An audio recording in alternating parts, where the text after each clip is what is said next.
Hello po mga kababayan, si Dante Maravillas, Bicolano vlogger, broadcast journalist from Albay. Pinaila na po ng ethics complaint si Chis Escudero. Ayan o. Before the Senate Committee on Ethics and Privileges, Republic of the Philippines. Ang complainant po si Attorney Marvin Asiron. Ayan o. Respondent, Senator Francis Chis Escudero. Basahin natin. Yan o. Verified ethics complaint. As the late Senate President Joby Salunga once wrote in the Presidential Plunder, the quest for the Marcos ill-gotten wealth. The reason is simple. Good men and good women can seek and tired of being good before bad men, and bad women get sick and tired of being bad. Pero alam naman natin po yung ill-gotten wealth. Hindi man totoong ill-gotten. Kasi kung ill-gotten po, di sana hindi na-dismiss yung mga ill-gotten wealth cases laban sa mga Marcos. Binasura po. Binasura ng mga iba-ibang korte.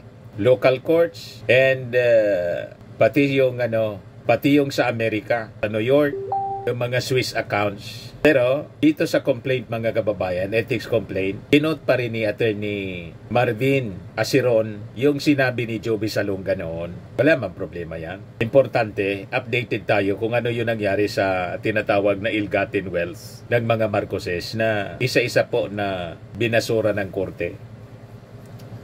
Baseless. Walang katotohanan. Yung sabi dito sa balita, look, Attorney Marvin Asiron files an ethics complaint against Senator Chis Escudero over a 30 million pesos donation from Lawrence Lubiano, who owns 99.331% or 331% of Centerways Construction. Attorney Asiron cites the following facts and evidence he gathered. 35 million daw vanishes from the company books during the donation period. Same fiscal year reported 3 different ways in SEC filings. No explanation. Then 112 government contracts worth 16.67 billion pesos follow concentrated in Sorsogon. Yun ang na-corner. 16 billion yung biglang na-corner after nung donation. 16 million plus na projects na concentrated sa Sorsogon, home province ni Chis Escudero, na corner ng Centerways, kung saan yung may-ari na si Lawrence Lubiano naging donor niya. Ano tingin ninyo? Walang influensya si Chis doon sa pagka-corner po ng 16 billion contracts? Yan ang tanong. Before donation, 2021, 12 contracts with a total of 720 million lang yung nakuha ng Centerways. After ng donation, 2022 to 2025, bilang tumalon po yung kontrata, 90 contracts na with a total of 15.9 billion ang nakuha daw ni Lubiano. Lubiano also owns 91% of Metroways Healthcare, which won COVID-era medical contracts in Bicol. Kaya sabi dito ni Jesus Falsis, yan post niya to na gustong filean ng disbarment yata. Gustong ipa-disbar ni Chis Escudero itong si Attorney Jesus Falsis. Karma niya is forthwith.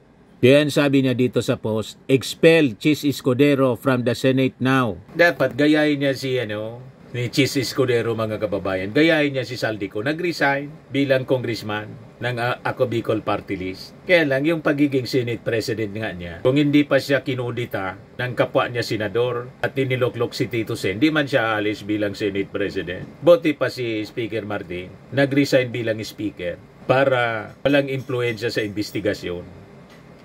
Di ba po? Yan ang pagkakaiba ng mga kaalyado ni Sara kaysa sa mga kaalyado ng ating Pangulong Bongbong. May delikadesa. Tingnan ninyo si Jinggoy, si Joel Villanueva. Si Jinggoy, may problema uli. Mga kababayan sa dati niyang kaso sa Napoles pork barrel scam. Yan yung latest na balita ngayon. Sandigan Bayan denies Jinggoy Estrada demurrer anyo on graph crops. Da sir, yan o, hindi pa talaga safe si Jinggoy kahit doon sa pork barrel scam. Hindi pa safe. Sandigan Bayan moves to proceed with Jinggoy Estrada's 200 million pork barrel scam trial due to strong evidence of guilt.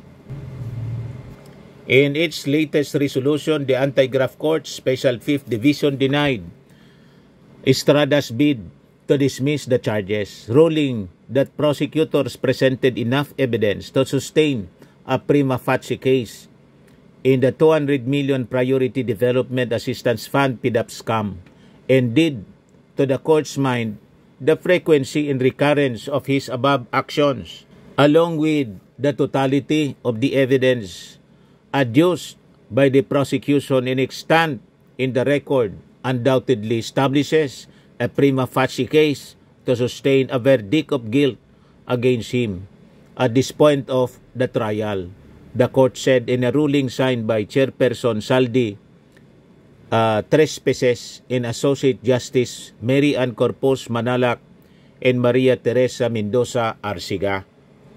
Nakita na ninyo, mga kababayan, pagkatapos sabit pa dito si Jinggoy. Sa pinangalanan siya, ginuso ni Bryce Hernandez, kasama si Joel Villanueva, pero wala pa ni isa sa senador ang nakaisip mag-resign.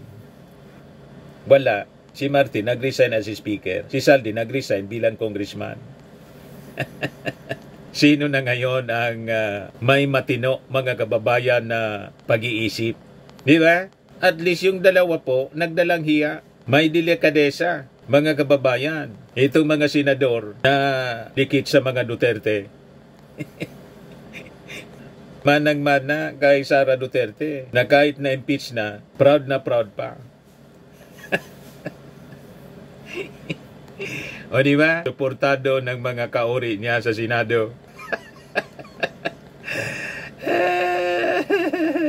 Sabi dito sa report ng Billionaire News, with the court upholding its earlier denial of his demurrer to evidence, Estrada must now present his defense when trial resumes October 2. Estrada is also facing a separate corruption controversy after former Department of Public Works and Highways officials accuse him of taking a 30% kickback from 300 million flood control project alongside Senator Joel Villanueva, who was alleged to have benefited from 600 million worth of projects. Pagkatapos, ni mag-inhibit man lang yung dalawa na senador sa pag-participate sa committee hearing, sa committee investigation ng Blue Ribbon. Wala talaga po. Harap-harapan. Nandun sila talaga, mga kababayan, habang inimbestigahan yung kanilang sarili. You see, itong Senado, mga kababayan, talaga, kuhan ito, hawak ng mga Duterte. Yan Duterte Senate. Dinagdagan pa yung budget ni Sara. Yan Yan ninyo. Parang kung umasta, presidente na talaga. Kita ninyo? Yan si Sara Duterte. Present sa hearing ng Senado kasi at home siya sa Senado. Teritoryo niya yung Senado, playground niya. At ang kanyang toys, yung mga senador. Pagdating sa Congress po, ito yung balita ngayon. Vice President Sara Duterte was absent again from the House budget deliberations. There was no personnel from the OBP present during the session. So sabi dito, 2 beses nang na-defer ang deliberasyon dahil sa hindi pagdalo ng bise. Sa isang sulat, sinabi ng bise na handa naman daw siyang dumalo, pero nagbigay siya ng kondisyong kailangang umattend si President Bongbong Marcos sa budget deliberation ng Office of the President at tatanggalin ang Immigration Lookout Bulletin Order laban sa ilang mga OBP personnel. Hindi natin maintindihan kung bakit hinahayaan ito ng Kongreso na masyadong arugante at bratinela. Dapat sana, kung ayaw niyang i-defend yung kanyang budget, tapos may condition pa siya. Zero budget ang dapat ibigay. Peso, 1 peso budget lang ang ibigay. Unang-una, hindi man niya na ipaliwanag ng maayos yung paggastos niya sa 612